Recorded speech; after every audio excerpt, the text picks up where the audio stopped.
Hello বন্ধুরা, আজকে আমার দুপুরের খাবার সঙ্গে আছে কলমি শাক। এটা যে কলমি শাক, এটা আমার খুব পছন্দের একটা শাক।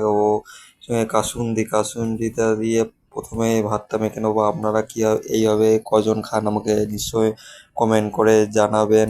কোন কাসুন্দিটা নিয়ে নেবেন, অল্প করে, খুব একটা বেশি নেবেন না।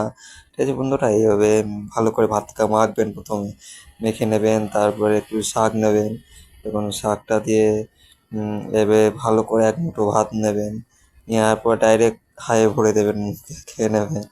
দেখুন, এটা দিয়ে খেতে স্বাদ বেরাবে। ও সঙ্গে আছে দেখুন পটল চিংড়ি।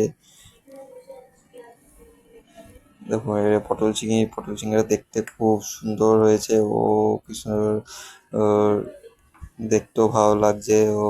আপনারা কজন পটল চিংড়ি খেতে পছন্দ করেন বলুন? এটাও আমার খুব পছন্দ, আমার সব খাবারই পছন্দ হয় নর্মাল। এবং পটলটাকে নেবেন, একটা আলু নেবেন, একটা চিংড়ি মাছ নেবেন, নেবেন। নেওয়ার পর পুরোটা ডাইরেক্ট খেয়ে নেবেন, কোনো কিছু ভাববেন না। সেই স্বাদ ঝাল নুন সব ঠিকঠাক আছে। Bye bye.